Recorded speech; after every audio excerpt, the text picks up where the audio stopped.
협착이나 허리 통증으로 코어가 약해져 계신 분들은 속 근육에 같이 힘을 주는 게 매우 어렵습니다. 배에 힘주기라는 표현보다 코어에 대한 인지라는 표현을 쓰는 이유 자체가 속 근육에만 힘을 주려고 해도 속 근육에만 힘을 줄 수 없기 때문입니다.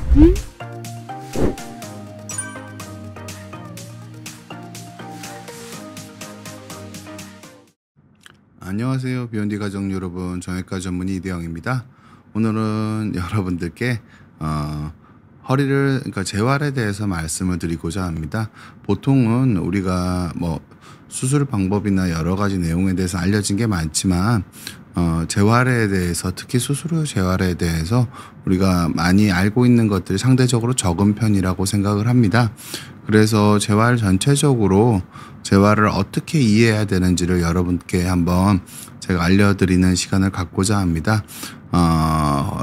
강의의 제목은 허리를 살리는 코어 인지라고 되어 있습니다.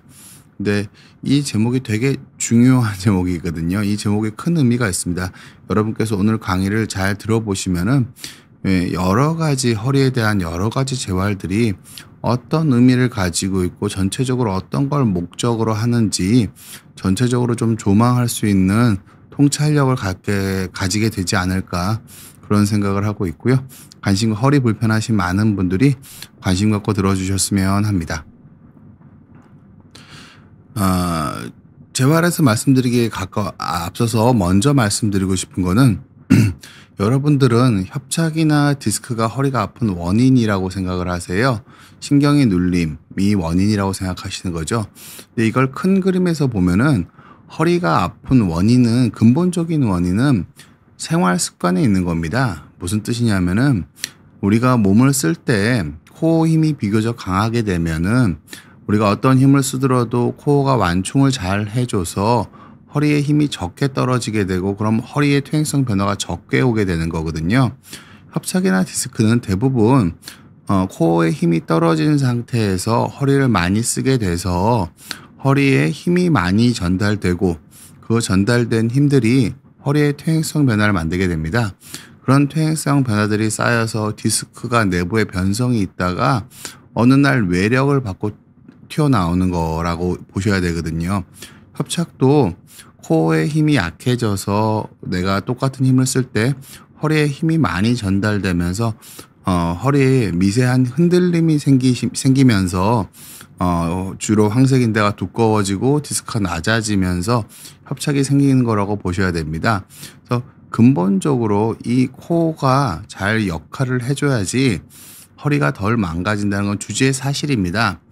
우리가 보통 코어 인지를 생각할 때, 중요성을 얘기할 때 코어 강화라고 생각하시는 분들이 되게 많습니다. 코어가 역할을 잘 해줘야 된다는 의미는 분명한데, 그럼 우리가 그걸 코어 강화로 바로 연결시키는 경우가 많거든요.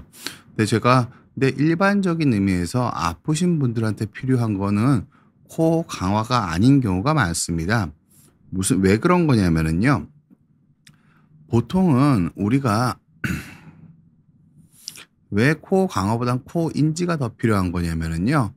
보통은 허리가 아프신 분들, 협착이 심하게 있으신 분들은 겉근육과 속근육 사이의 힘의 차이가 매우 큽니다. 그런데 이거를 우리가 억지로 강화를 하려고 하다 보면은 우리가 의식적으로 힘을 쓰면 겉근육의 힘을 많이 쓰게 되기 때문에 속근육의 힘이 잘 길러지지 않고, 그럼 건강하신 분들이 더 큰 힘을 견디기 위해서, 아니면 통증이 거의 없으신 분들이 더 큰 힘을 잘 견디기 위해서 코어 강화 운동을 하시는 거 권장할 만하지만, 많이 불편하시거나 협착이 심하시거나 고령이신 분이 코어 강화 운동을 하게 되면은 실질적으로는 겉근육만 강화되고 속근육이 잘 강화되지 않는 경우가 흔하기 때문입니다. 제가 이 내용을 여러분들께 차분하게 설명드리도록 하겠습니다. 코어라는 게 뭐냐면은요, 지금 그림에서 보시는 것처럼 뱃속에 있는 원통 같은 구조입니다. 네, 여기 그림에서 보는 것처럼 우리의 머리랑 상지, 팔은 몸통의 앞쪽에 붙어 있고요. 척추는 뒤쪽에 있습니다. 그럼 이 속에 있는 이 동그란 원통이 힘이 어느 정도 들어가 있어야지 허리를 자기 몸을 안정적으로 받칠 수가 있겠죠. 근데 우리가 일반적으로는 이 뱃속 깊숙하게 있는 이 코어의 역할, 복횡근의 역할을 잘 주목하지 못하고 있는 경우가 많습니다. 허리뼈가 몸을 다 받아준다고 생각을 하거든요. 근데 허리뼈가 몸을 다 받아주는 거는 불가능합니다. 무슨 뜻이냐면은 머리랑 팔의 무게는 머리랑 팔은 앞쪽에 붙어 있는데 허리뼈로 몸을 다 받으려고 하면은 너무 허리에 과도한 힘이 떨어지고 허리가 많이 뒤틀리기 때문에 허리에 부상이 잦아지고 허리가 자꾸 아파지는 겁니다. 보통 우리가 아기들이 처음에 걸음마를 할 때 보면은 다리에 힘이 좋아서 일어설 수는 있지만 상하체가 흔들리면서 잘 걷지 못하는 경우를 많이 우리가 자식을 키워본 경우면 많이 누구나 보셨을 거라고 생각합니다.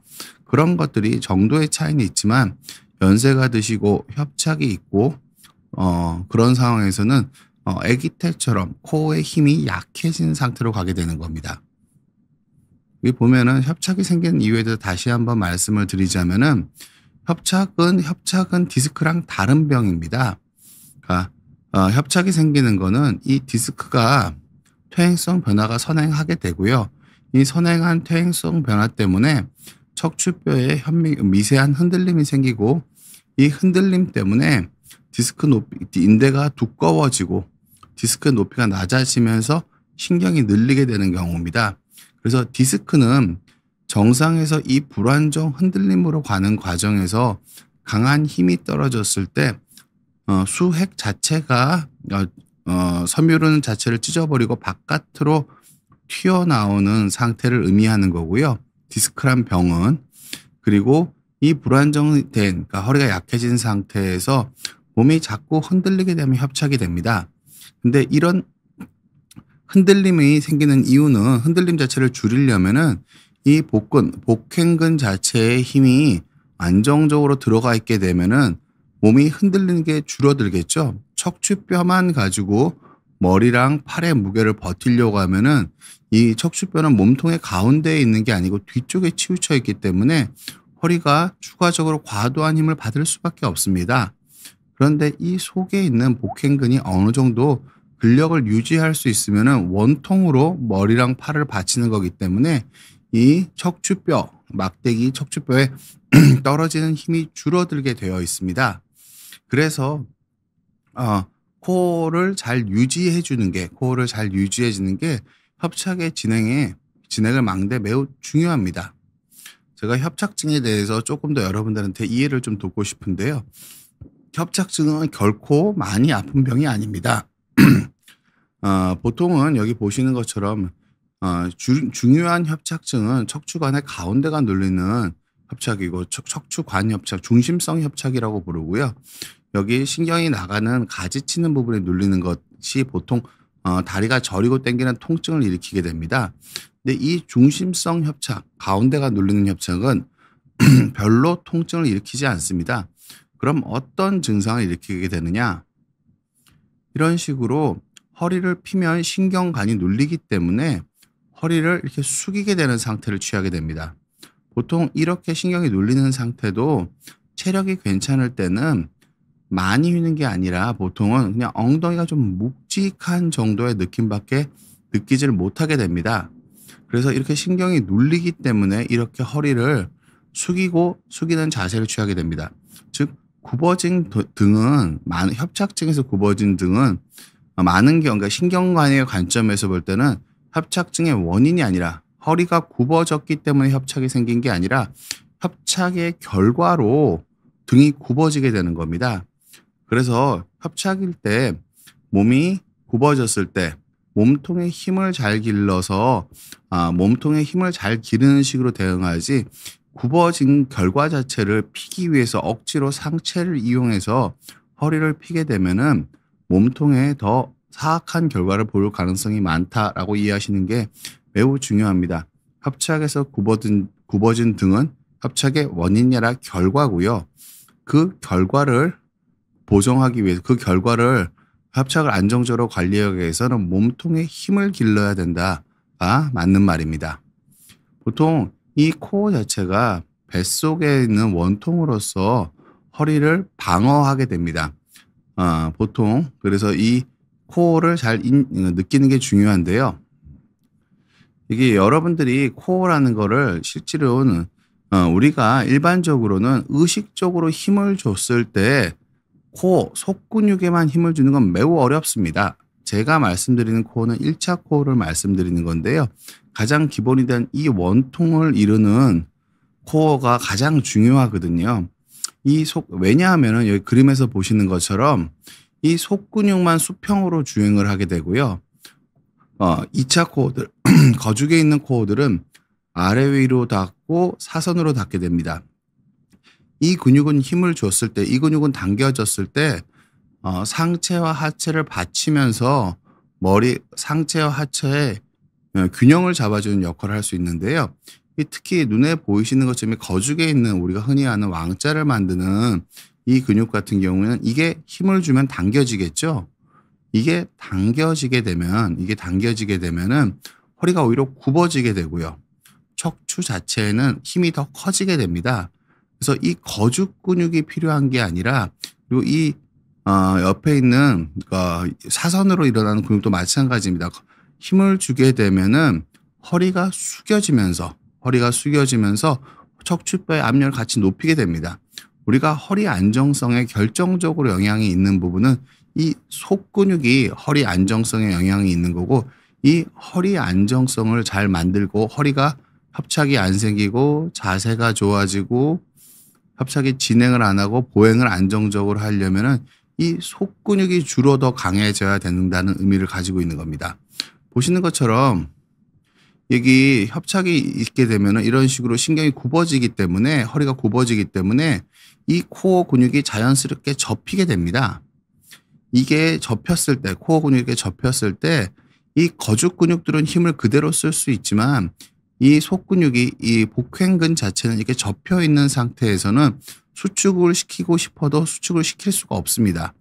왜냐하면 아래쪽과 위쪽이 균일하게 힘을 줘서 좀 당겨줄 때 이 원통이 만들어지면서 상체랑 하체를 버틸 수가 있는 건데, 직선으로 돼 있는 근육, 그러니까 이게 접어진 상태에서는 직선으로 내려오는 거죽에 있는 그 2차 코어들은 힘을 쓸 수가 있는데 속에 있는 1차 코어는 힘을 쓸 수 없는 상황이 됩니다.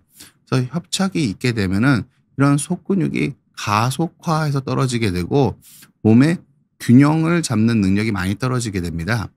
여러분들은 균형을 잡는 능력이라고 하시면 그게 조금 생소하게 느껴지시는데, 우리가 어르신들, 노인분들 걸음을 보시면은요, 발이 되게 빠르게 움직이고 보폭은 좁습니다.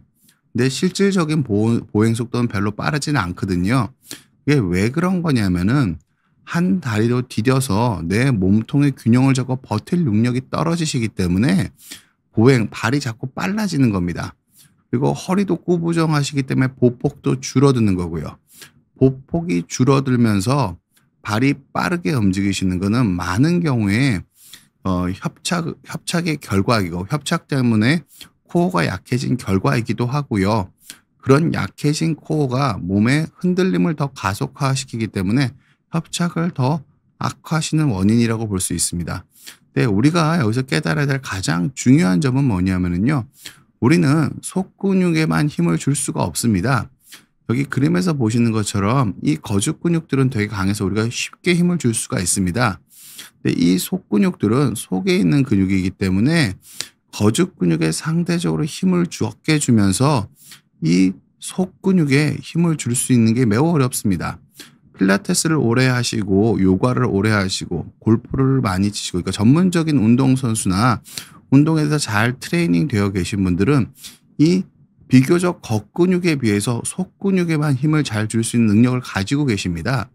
그런데 일반인들, 특히 협착이나 허리 통증으로 코어가 약해져 계신 분들은 이 일반적으로 우리가 힘을 줬을 때 속근육에 같이 힘을 주는 게 매우 어렵습니다.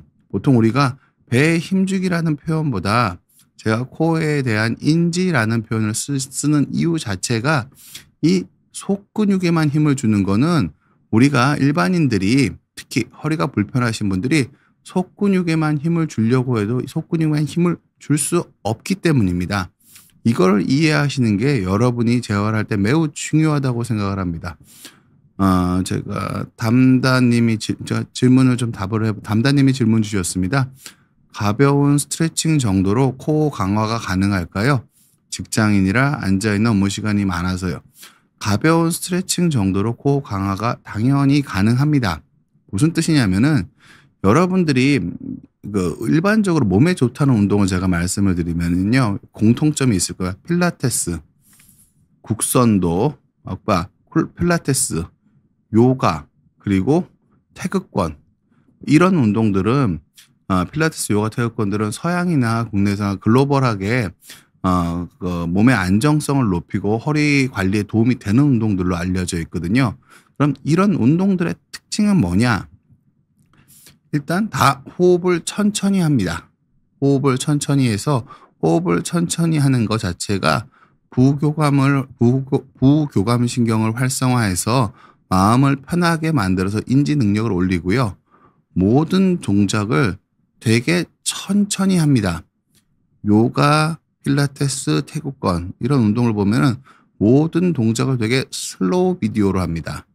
그럼 천천히 어떤 스트레칭이든 간에 숨을 비교적 호흡을 크게 하시면서 긴장을 풀고 몸을 천천히 움직이시면서 몸에 그리고 균형 잡는 느낌을 같이 가지시면서 스트레칭을 하면은 그거 자체가 코 강화 효과가 있습니다. 제가 이따 말씀드리겠지만 우리가 일상적인 생활에서는 앉고 서고 걷는 동작에서 통증이 나타나게 됩니다. 그럼 앉고 서고 걷는 동작에서 코를 안정화시키는 방법을 여러분들이 학습을 하시는 게 그러니까 여러분들의 재활의 목표로 삼고 운동의 목표로 삼는 게 실질적인 여러분들의 건강한 생활을 훨씬 더 통증이 있으시면 도울 거라고 생각을 합니다. 무슨 뜻이냐면은 플랭크, 스쿼트 다 좋은 운동인데요.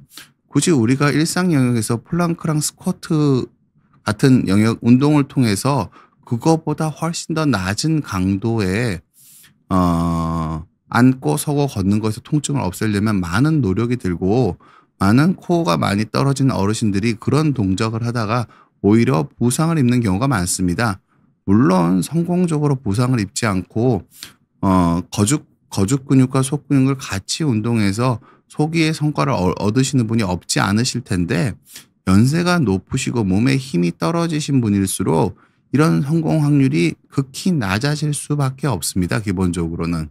그래서 여러분들이 뭔가 복잡하고 대단한 운동이 아니라 일상생활에서 하는 가벼운 스트레칭도 필라테스를 하는 것처럼 요가를 하는 것처럼 태극권을 하는 것처럼 숨을 천천히 쉬시면서 마음을 평안하게 하시고 자세를 천천히 하면서 내 몸에 쓸데없는 힘이 들어가지 않게 밸런스를 맞춘다는 느낌으로 어떤 동작을 천천히 하시게 되면은 그게 코 인지에 도움이 되는 겁니다. 보통은 제가 담다님도 방금 말씀하신 코 강화라는 생각보다는 인지란 표현이 훨씬 더 어울린다고 생각을 합니다. 보통 왜냐하면 강화란 표현을 쓰면은 특별히 강한 힘을 줘서 근력을 많이 쓸 거란 오해를 많이 부르기 때문에 보통 우리가 누워서 하는 것들을 코어 어웨어니스라고 부르기도 하고 코어에 대한 인지 정도의 내가 몸의 균형을 잡는구나. 내 뱃속 근육으로 내 몸의 균형을 잡는구나 정도의 느낌을 가지시는 걸로 통증을 잡는 데는 충분합니다. 일상적인 생활에서. 단지 여러분께서 어떤 과격한 스포츠나 직업적으로 과도한 활동을 하셔야 된다면은 인지를 먼저 만드시고 어느 정도 코 강화하는 훈련까지 되어 있으셔야지 그런 스포츠 활동이나 과격한 직업 활동에서의 허리의 충격을 슬기롭게 감당하실 수 있겠지만 대부분의 허리가 불편하신 분들은 일상적인 생활에서는 과격한 운동보다는 일반적으로 우리가 하는 앉고 서고 걷는 동작에서 코어의 인지를 유지할 수 있는 훈련, 즉 코어에 힘을 빼지 않는 훈련이 더 중요한 거지 코어에만 강하게 힘을 주는 정도의 훈련은 일반적으로 저는 필요도가 매우 낮지 않나 조심스럽게 그렇게 생각을 하고 있습니다. 개천님이 질문 주셨는데요. 운동하다 팔다리 힘이 딸려서 근육이 모자라서 그런 줄 알았는데 까지 오길래 진단을 받아보니 척추 협착증이라더군요. 그런 줄도 모르고 헬스장 1년치를 새로 끌었는데 어떻게 하면 좋을까요? 조금이라도 운동을 병행하면 좋을지 난감합니다. 아, 헬스장을 끊으셨다는 건, 그러니까 운동을 하시는 건 언제나 도움이 되는데요. 일반적으로 피트니스에서 하는 운동이랑 협착증 환자가 자기를 관리하게 한 운동은 다를 수밖에 없습니다. 무슨 뜻이냐면은, 그러니까 우리가 피트니스에서 일반적으로 주로 하는 운동은 거죽 근육을 그러니까 근육 양을 늘린다는 생각을 많이 하잖아요. 물론 피트니스에서 다른 영역을 하는 것도 있지만 우리가 일반적으로 가지고 있는 고정관념은 피트니스가 거죽에 있는 근육을 강화하는 운동을 하는 건데요. 협착증이라는 건 근본적으로 제가 아까 설명드렸지만 신경이 눌리면서 그러니까 배가 접히면서 복횡근이 약해지는 병태 생리를 가지고 있습니다. 즉 무슨 뜻이냐면 속근육이 약해진 상태인 걸 의미합니다. 근데 속근육이 약해진 상태에서 겉근육 위주의 운동을 해주면 허리에 부상이 올 위험이 매우 커지게 됩니다. 그러면은 피트니스를 다니시더라도 피트니스에서 사지나 팔다리의 근력을 강화하는 운동이 아니라 아직 상태가 괜찮으시다면은 가볍게 달리는 운동이라든지 요새는 피트니스도 밸런스를 맞추기 위한 균형 운동을 도와줄 수 있는 기구도 많이 있고 그리고 환자분 스스로 맨손 체제에 가깝게 몸을 균형을 잡는 훈련 위주로 해서 일단 통증의 고리를 끊으시고 그 다음에 근력 강화를 노력하시는 게 좋습니다. 그러니까 다른 분들의 성공 사례가 나한테 다 맞는 게 아니기 때문에 언제나 통증이 없는 상태를 먼저 안정적으로 내가 앉고 서고 걷는 동작에서 내가 어떻게 하면 안 아프게 할 수 있는지, 즉 코어의 인지를 유지하면서 앉고 서고 걷는 것들을 먼저 연습을 하시고 그 다음에 피트니스 쪽에 조금 더 관심을 갖는 게 좋지 않을까 싶습니다. 왜냐하면은 아까 다시 한번 말씀드리지만 협착증이 있으신 분들은 겉근육에 비해서 속근육이 현저하게 떨어져 있는데 대부분의 분들 그걸 못 느끼십니다. 그걸 못 느끼기 때문에 협착이 있게 되면 허리를 쉽게 삐게 되는 겁니다. 보통은 환자분들이 신경 눌리는 거 말고도 허리가 아픈 거 중에 가장 다빈 들어 있는 건 염자입니다. 즉 무슨 뜻이냐면은 우리가 배에 힘을 빼고 물건을 들면은 허리가 아프겠죠. 근데 이 염자가 강하게 오면 디스크까지 터지시는 거고요. 기본적으로는 몸에 속근육의 힘이 떨어진 거에 맞추는 속근육의 힘을 끌어올리는 방식으로 재활이 돼야지 겉근육의 힘을 더 끌어올리는 방식의 재활은 환자분들한테는 좋은 재활은 아니라고 저는 생각하고 있습니다. 호두만님께서 질문 주셨는데 줄넘기는 코어에 괜찮습니다. 보통은 어떻게 하느냐, 모든 운동은 안 좋을 수 있다는 얘기 당연히 그럴 수 있다고 생각합니다. 모든 운동은 어떻게 하느냐가 중요합니다. 그 운동 자체가 나쁜 게 아니라 모든 운동의 기본 자세는 코어가 잘 확립된 상태에서 하게 다 되어 있습니다. 코어가 잘 확립된 상태에서 하게 되어 있는데 코어가 어느 정도 확립에 가까운 상태에서는 그 어떤 운동도 다 괜찮으신 거고요. 코어가 매우 약한 사람이 몸을 상체나 하체 과도한 비트니 힘이 들어가는 운동을 하면은 그런 것들이 다 부상 원인으로 돌아갈 수 있는 거여서 어떤 운동이 좋냐 안 좋냐보다는 이 운동의 성격을 알고 내 몸 상태에 맞춰서 활용하시는 게 중요합니다. 일반적으로 줄넘기는 코어 인지에 상당한 정도의 도움이 됩니다. 무슨 뜻이냐면은 줄넘기를 하기 위해서는 우리가 똑바로 서지 않고 몸을 뒤로 제키고 쓰거나 허리를 꾸부정하게 숙이고 줄넘기를 우리가 할 수가 없습니다. 그리고 줄넘기를 해서 가볍게 줄을 넘겨서 가볍게 점프를 하고 착지를 하려면은 아랫배 쪽에서 내 머리랑 팔을 잘 받쳐주지 않으면은 줄넘기가 불가능합니다.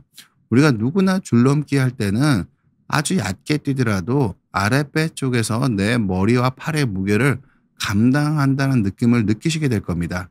그게 코어 인지에는 도움이 됩니다. 코어를 어떤 건지 느끼는 데는 충분히 될 수가 있으니까 환자분께서 줄넘기를 해보고 싶으시다면은 줄넘기 할 때 아랫배에 힘이 들어가는 게 그게 코어고요. 그 코어에 힘이 들어간 상태를 일상생활로 가지고 오려고 노력을 하셔야 됩니다. 그래서 줄넘기는 그렇게 활용하시는 게 좋고요. 제가 허리가 많이 불편하실 때 드리는 가장 중요한 충고는 운동을 통해서 나으려고 하는 게 아니라 내 일상생활에서 코어에 대한 인지를 어떻게 유지하는 게 허리와 어떻게 유지하는 게 내 통증을 적게 일으킨지를 깨달아서 그 인지하는 습관을 유지하시는 게 통증 관리에는 훨씬 더 좋은 편입니다. 통증이 어느 정도 잡히고 나서 내가 보다 활발한 운동을 하고 내가 다른 근육량까지 늘려서 내분비적인 심폐적인 건강을 도모하기 위한 운동은 그 다음 단계에 생각하시는 게 급성으로 아프실 때는 그 다음 단계에 생각하시는 게 좀 더 현명한 것 같습니다. 일단 제가 슬라이드를 좀 보도록 하겠습니다. 환자분들이 그러니까 코어 자체를 제가 말씀드렸지만 강화를 하려고 들면 겉근육에만 힘을 주기 때문에 겉근육에 힘을 훨씬 더 많이 주게 되기 때문에 일반적으로 코어가 속근육이 많이 떨어져 있으신 분들한테는 겉근육 강화가 오히려 불균형을 더 심하게 만들어서 허리 자체를 더 빨리 망가뜨릴 가능성도 있다. 허리 자체에 최적화된 재활이 아닐 수 있다는 말씀을 드렸고요. 척추 주변 근육 강화에서도 제가 좀 말씀을 드리도록 하겠습니다. 보통 우리가 이런 식으로 몸에 등에 근육이 많이 있으면은 척추는 이 그림에서 보는 한 가운데로 지나가는 구조이기 때문에 몸이 이렇게 좋으신 분들은 척추 주변 근육도 매우 강할 겁니다. 그럼 이 척추 주변 근육이 매우 강한 게 허리 건강에 도움이 될까를 우리는 생각해 봐야 됩니다. 정답은 아닙니다. 왜 그러냐면은 척추뼈는 우리 몸의 뒤쪽에 치우쳐 있습니다. 척추뼈가 우리가 심리적으로 그러니까 척추뼈 주변 근육이 강하면 허리가 안 망가질 거란 생각은 척추뼈가 몸의 뒤쪽에 치우쳐 있다는 걸 잘 모르기 때문에 하는 말입니다. 그걸 잊고 하시는 말일 가능성이 큽니다. 머리랑 팔은 몸의 앞에 붙어 있는데 그리고 배 쪽엔 다 내장으로 텅 비어 있는데 척추뼈 주변 근육만 강화하면은 앞쪽과 뒤쪽의 임밸런스, 불균형이 훨씬 더 커질 수밖에 없습니다. 그리고 실질적으로 척추 주변 근육을 보더라도 척추체 앞쪽에는 거의 근육이 없습니다. 이 근육들은 골반과 위쪽을 연결하는 근육이고 이 뒤쪽이 척추 주변 근육이라고 부르는 건데 이것들은 다 뒤에 치우쳐져 있기 때문에 이 근육이 동그랗게 다 균일하게 분포해 있고 이 동그랗게 균일하게 분포되어 있는 근육이 비슷한 작용을 하면서 비슷하게 강화가 된다면은 척추 근육 강화가 허리 안정에 도움이 될 거라고 우리가 예상을 할 수 있을 겁니다. 하지만 척추 근육은 이런 식으로 비대칭으로 되어 있기 때문에 이 뒤쪽 근육이 집중적으로 강화되는 순간 허리 앞쪽에 떨어지는 압력은 훨씬 더 커지게 되어 있습니다. 결국 우리가 조직이 안 망가지는 거는 조직의 외력을 적게 가하는 게 유일한 방법입니다. 근데 조직의 외력을 적게 가하기 위해서 필요한 거는 우리한테는 강한 근력이 아니라 협응력으로 몸의 한 군데에 힘이 집중되지 않도록 힘을 잘 분산시키는 협응력 그리고 코어의 인지 이런 것들이 몸을 안 아프게 하는 거고 통증이 줄어든 다음에 내가 좀 더 상위의 운동을 하기 위해서는 척추 주변 근력 강화도 당연히 필요할 수 있습니다. 하지만 허리 자체에 떨어진 압력, 허리 자체가 손상될 위험을 봤을 때는 척추 주변 근력 강화는 허리에 도움이 되기보다는 허리 자체에 도움이 되면 허리 자체에 오히려 부담이 될 가능성이 훨씬 더 크다고 이해해 주셨으면 좋겠습니다. 여기 보시는 것처럼 척추 주변, 그러니까 몸을 안정적으로 팔과 머리가 앞에 붙어 있기 때문에 팔과 머리를 안정적으로 내 몸통에서 받아내야지 허리가 적게 꺾이면서 허리가 덜 아파지시겠죠?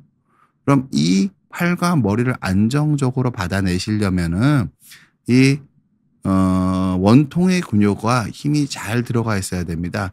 이 거죽에 있는 복직근, 복사근 우리가 흔히 힘을 준다고 느끼는 근육들은 이 근육과 다르게 이걸 눌러버리는 역할을 하게 됩니다. 오히려 복 가운데 있는 이 복직근에 힘을 많이 주게 되면은 그러니까 몸을 구부리는 형태로 꾸부정해지는 형태로 가게 됩니다. 그래서 이 그림을 언제나 여러분들이 내 몸을 어떻게 내 허리를 어떻게 관리해야 될까? 머릿속에 어떤 그림을 하나 떠올리신다면 이 척추뼈만 있는 그림을 떠올리시면 안 됩니다. 이거는 부분을 보고 있는 거예요. 전체적으로 내 몸은 이렇게 내 척추는 내 몸과 이렇게 작용을 하는 겁니다. 이 원통이 뼈랑 같이 작용을 하는 거지 작용하는 거기 때문에 요쪽만 바라보고 여기서 디스크가 눌리는지 안 눌리는지 요게 어떻게 해야 되는지를 보는 거는 재활로서는 현명한 생각이 아니십니다. 내가 이 뱃속 깊이 있는 이 코어 근육을 어떻게 힘을 풀지 않는 정도가 코어의 인지라고 보셔야 되거든요. 여러분들이 힘을 풀지 않는다는 걸 잘 못 느끼시면 힘을 거의 못 주시고 계신 거거든요. 어찌됐든 이런 식으로 이 그림을 머릿속에 꼭 기억을 하셨으면 합니다. 그리고 배에 힘을 주실 때 배에 힘을 준다는 느낌을 내가 가지실 수 있으시면은 보통은 이 거죽에 내가 힘을 주는 거라고 느끼셔야 되고요. 정확하게 균형을 잡고 몸에 힘을 빼야지 실질적으로 제가 코어 인지 재활을 시킬 때는 거죽 근육들에 다 힘을 빼게 만들어야지 이 속 근육이 비로소 일을 하게 된다.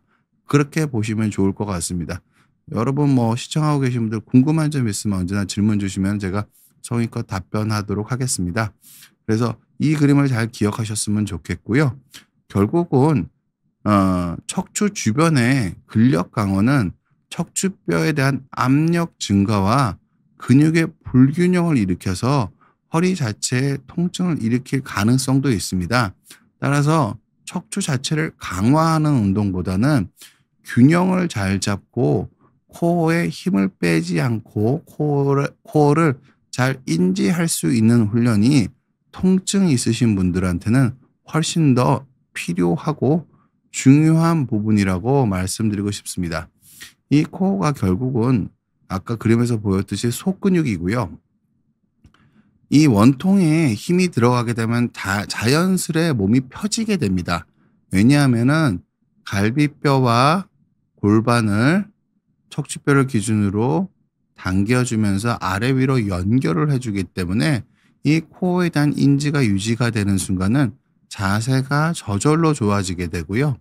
우리가 이 복행근, 이 속에 있는 코어 근육은 호흡 근육입니다. 보통 우리가 호흡을 효율적으로 하기 위해서는 호흡을 효율적으로 하는 게 보통 우리가 호흡량을 좀 늘리라고 얘기를 하거든요. 보통은 이 복행근을 어느 정도 사용해서 호흡을 해야지 호흡량이 늘어나고 이 호흡량이 늘어나는 게 부교감 신경을 활성해서 마음의 평화와 안정을 주기도 하고 심폐지구력을 향상시키는 데도 도움이 된다고 얘기를 합니다. 그래서 어느 정도까지는 이 호흡근을 활용해서 숨을 쉬는 훈련을 하시는 게 매우 중요합니다. 그래서 이 코어가 속근육이자 자세 근육이자 호흡 근육이어서 이 코어를 잘 활용하실 수 있는 습관을 갖는 게 매우 중요합니다. 여러분들이 코어를 호흡근이라고 말씀을 드리면은 배를 볼록하게 만드는 완전한 의미에서 요가할 때 쓰는 복식호흡을 요가나 참선할 때 쓰는 복식호흡을 생각을 하는데요. 보통 이 꼭 호흡을 활용한다고 해서 꼭 그걸 그렇게 극단적으로 부풀릴 필요는 없습니다. 보통은 여러분들이 요가나 명상할 때 좀 극단적으로 부풀리는 자세는 코어 근육의 기능 중에서 상하체 협응력을 만들어주는 그 기능이 없어지는 순간이거든요. 이게 이렇게 부풀어지게 되면은 복행근이 이렇게 늘어나게 되면은 상체와 하체 간에 힘을 받아주지 못하겠죠.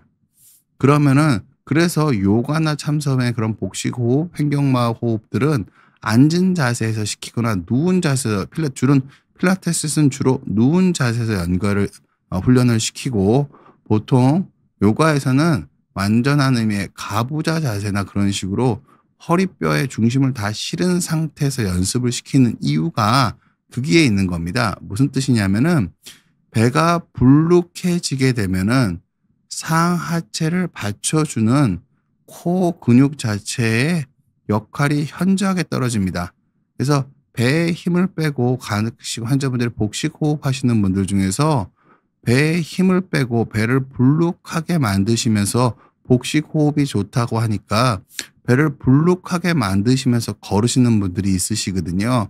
그렇게 하면은 이 복횡근이 상하체를 연결해 주고 머리와 팔의 무게를 복횡근을 통해서 전달되는 부분이 없어지면서 허리가 훨씬 더 빨리 망가질 수 있습니다. 그래서 이 호흡근, 우리가 서 있는 상태에서는 이 호흡근을 활용하되 힘을 완전히 풀지 않는 연습이 중요합니다. 코어에 대한 인지는 결국 내가 일상생활에서 코어에 대한 힘을 완전히 풀지 않는 상태를 잘 유지할 수 있는 능력과 비슷하다고 보시면 될 것 같습니다.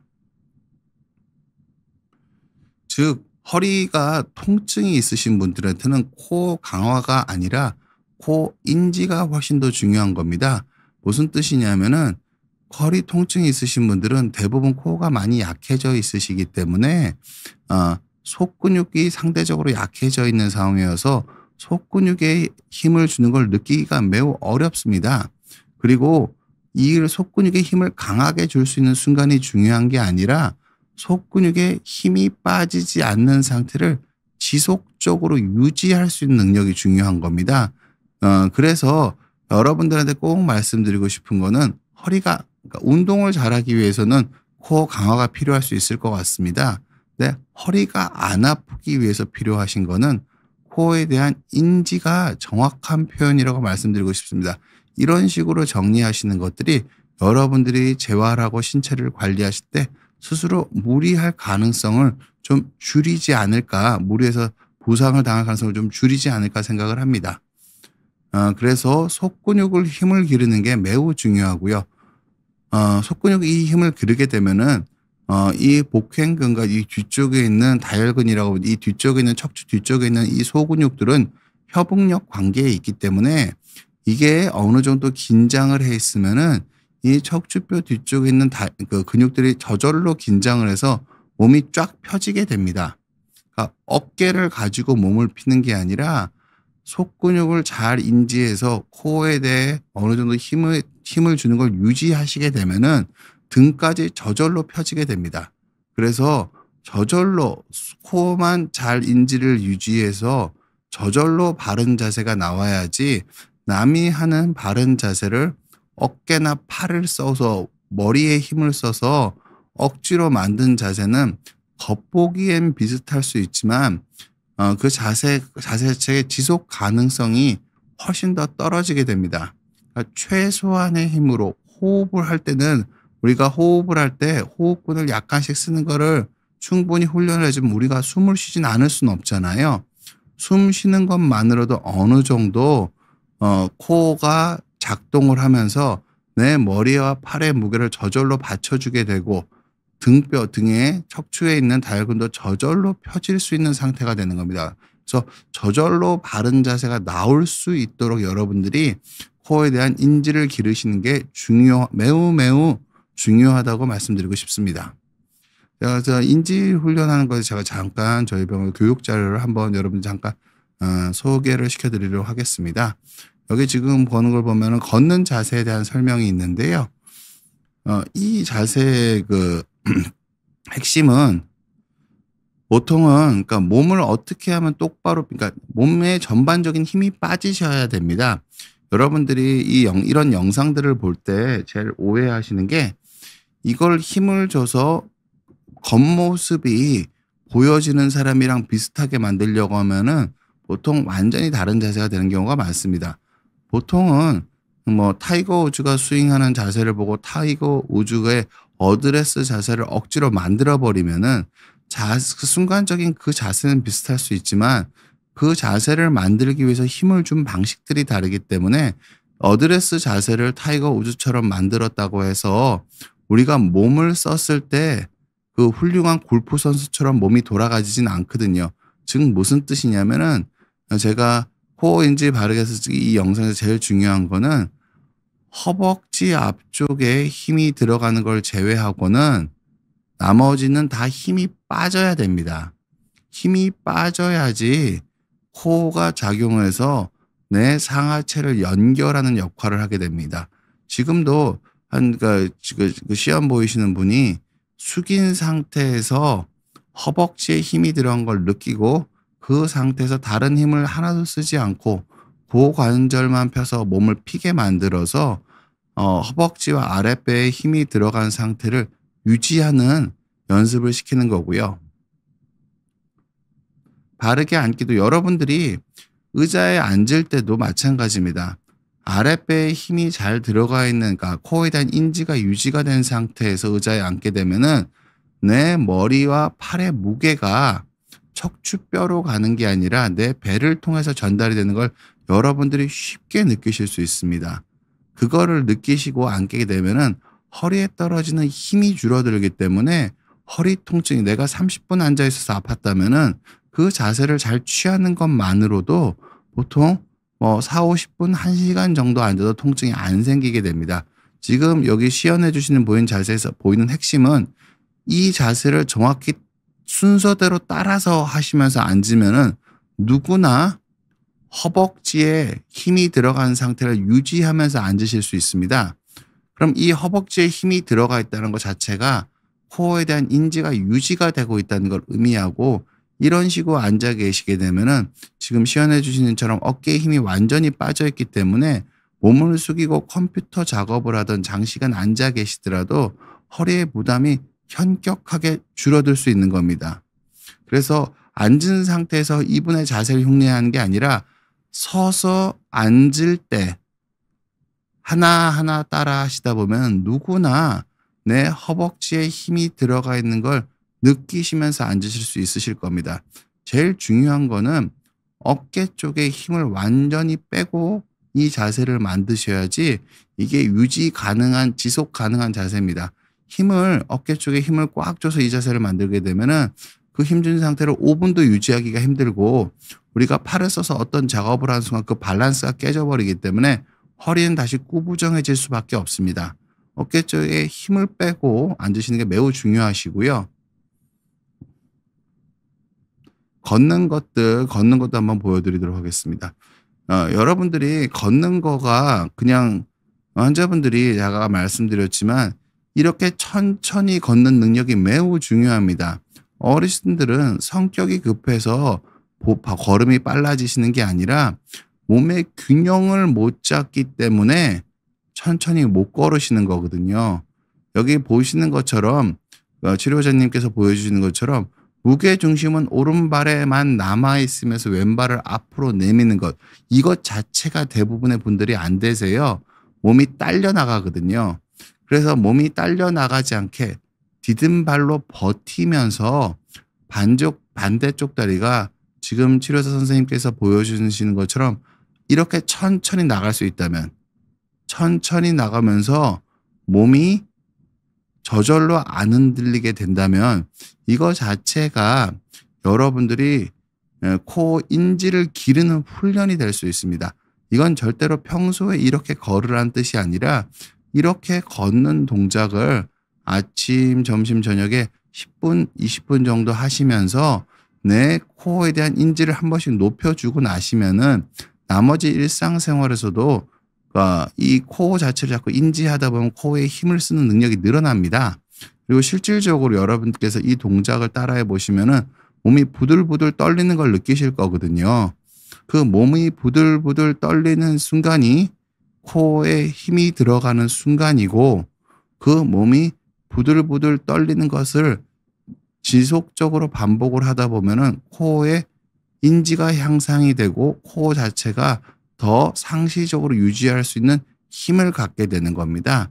그래서 여러분께서 이렇게 우리가 하는 일상적인 동작에서 코어에 대한 인지를 바로 세우시려는 훈련들이 허리가 아프신 분들한테는 매우 필요한 재활이라고 생각을 합니다. 일반적으로 여러분들이 생각하는 플랭크, 스쿼트 그런 것들은 원칙적으로는 건강한 사람들을 위한 운동이라고 생각하시는 게 맞을 것 같습니다. 나머지 시간은 여러분들 질문에 좀 답하는 시간을 좀 갖도록 하겠습니다. 장보현 님께서 질문 주셨네요. 허리 디스크의 걷기 운동은 괜찮나요? 그러니까 아무것도 안 하는 것보단 걷는 게 좋은데요. 이게 그러니까 어떻게 걷느냐랑 되게 관계가 있습니다. 제가 꼭 말씀드리고 파워워킹은 디스크가 있으신 분이면 권하기는 어렵습니다. 왜냐하면은 팔까지 흔들어야 되기 때문에 허리가 버텨야 되는 힘이 훨씬 더 커집니다. 그래서 파워워킹은 별로 권하지 않고 싶고요. 그리고 걸을 때 많은 양을 걷는 거는 별로 권하고 싶지 않습니다. 몸이 지쳐버리게 되면은 안 그래도 디스크나 통증이 있어서 코어에 힘이 떨어져 있는데 몸이 지쳐버리게 되면은 코어에 힘이 빠져서 허리 보호 능력이 떨어지게 됩니다. 걷기 운동 괜찮고요. 걸으실 때 제가 보여드린 어깨에 힘을 빼고 팔은 아주 가볍게 살짝 흔들면서 허벅다리에 힘이 주로 들어가게, 그리고 이 자세가 몸이 힘들어지면은 쓸데없는 데에 자꾸 힘이 들어가거든요. 보통 그러니까 마라톤 하시거나 프로랑 아마추어의 차이가 뭐냐면요. 프로는 몸이 아무리 힘들어도 쓸데없는 데 힘이 안 들어갑니다. 근데 아마추어들은 몸이 조금만 피곤해지면은 쓸데없는 데 힘이 들어가기 시작하면 이게 허리에 부담이 되기 시작하거든요. 내가 특별히 과도한 긴장이 된다는 걸 느끼지 않게 가벼운 상태에서만 걷기 운동을 하시는 거는 지속적으로 걷기 하는 게 코어에 대한 인지를 향상시킬 수 있습니다. 환자분들이 생각하는 것보다 훨씬 덜 과격하게 천천히 하시는 게 인지가, 제가 말씀드리지만 강화가 필요한 게 아니라 인지가 필요한 거기 때문에 그런 쪽에서 접근해 주셨으면 좋겠습니다. 실버템 님이 질문 주셨습니다.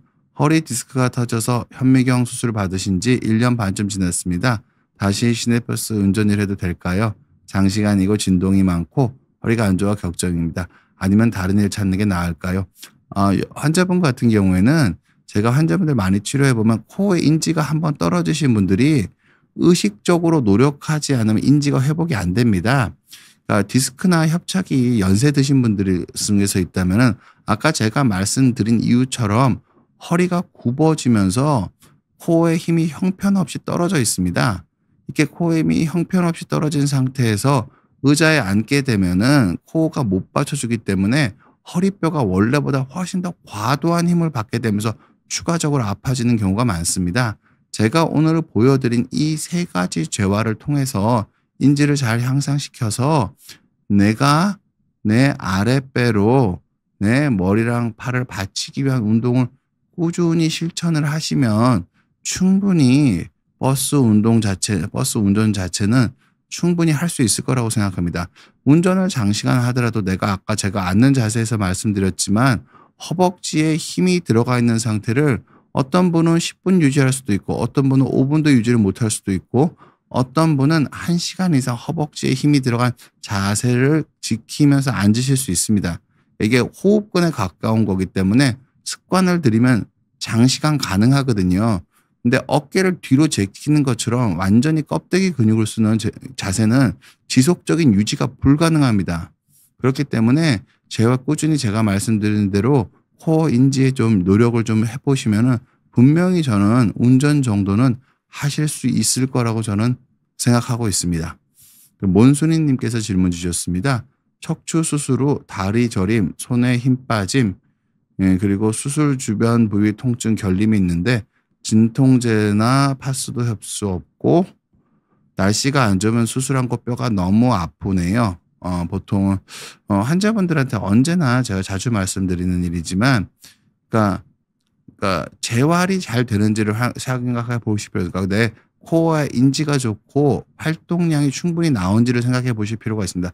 많은 경우 감각신경에 어떤 찌릿찌릿하고 저리거나 이상 감각이 남는 건 일반적인 현상입니다. 근데 다리가 무디고 시리고 저린 느낌이 있어도 재활을 정석적으로 하시면 마라톤도 되고 달리기도 되고 축구도 다 가능해집니다.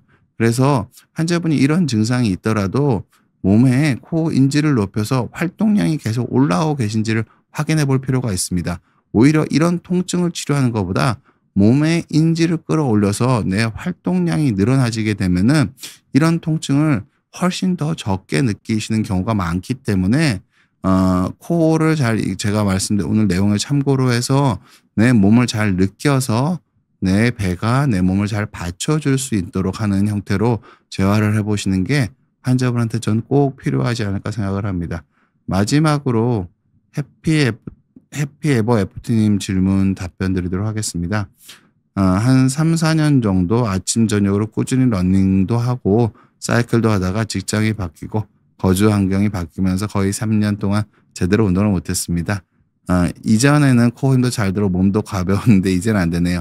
다시 시작하고 싶은데 예전 감각으로 돌아가서 바로 시작해도 좋을까요? 자, 충고를 드리면은요. 환자분이 그 운동을 해 보신 분들은 위화감을 느낍니다. 내 속근육에 힘이 떨어지면은 겉근육에 힘을 주면 다칠 것 같은 걸 느끼시거든요. 같은 강도로 하시면 안 되고요.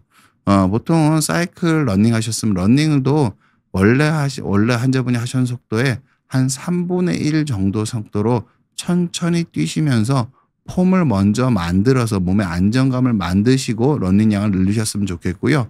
사이클도 원래 사이클이 허리가 페달을 밟을 때 몸통이 흔들리면은 사이클이 허리에 매우 안 좋은 운동이 되는데요. 페달을 돌릴 때 몸통이 안 흔들릴 수 있으면은 사이클은 코 강화에 매우 좋은 운동입니다.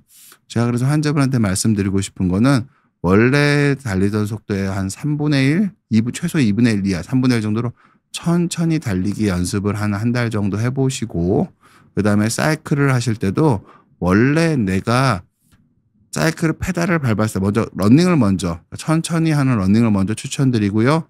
그게 좀 어느 정도 궤도에 올라오면은 사이클을 하실 때 내가 페달을 밟을 때 몸이 흔들리지 않는 정도의 강도로 페달을 밟는 강도에서 일정 시간 이상 자전거를 타는 게 확인이 되고 나서 페달을 밟는 강도를 올리시는 식으로 단계적으로 접근하시면은 한두 달, 두세 달 안에 충분히 원래 하시던 강도로 복귀하실 수 있으실 거예요. 그런데 지금 몸에 위화감이 드는데 그러니까 속근육에 힘이 떨어졌다는 거를 환자분들이 인지를 잘 못해서 그래요. 그래서 이걸 단계적으로 끌어올리시는 게 건강하게 생활하시는데 매우 도움이 될 거라고 생각합니다. 번거로워하지 마시고 꼭 그렇게 환자분 몸을 위해서 이렇게 관리해서 운동량 늘리셨으면 하는 생각 가지고 있습니다. 오늘 강의가 여러분들한테 좀 도움이 되었으면 하고요. 예, 제가 환자분 마지막으로 말씀드리는 건 이 코 인지 제어를 제가 환자분들 설명드릴 때는 도 닦는 거라고 말씀드립니다. 마음이 급하면은 내 몸에 어떤 상태인지가 잘 안 느껴지세요. 통증이 있다고 너무 두려워하지 않으셨으면 좋겠습니다. 보통은 통증 그냥 경고의 의미지 통증이 있다고 꼭 다 망가지는 건 아니거든요. 내가 움직일 때 더 아픈 게 아니라면은 통증엔 너무 신경 쓰지 마시고 내가 내 몸에 대한 인지를 높여서 균형 있는 밸런스 있는 자세를 만들어서 내 몸을 건강하게 관리하시는 게 여러분들이 아주 중요하다고 말씀드리고 싶습니다. 제 짧은 지식이 여러분의 건강한 삶에 도움이 되었으면 합니다. 감사합니다.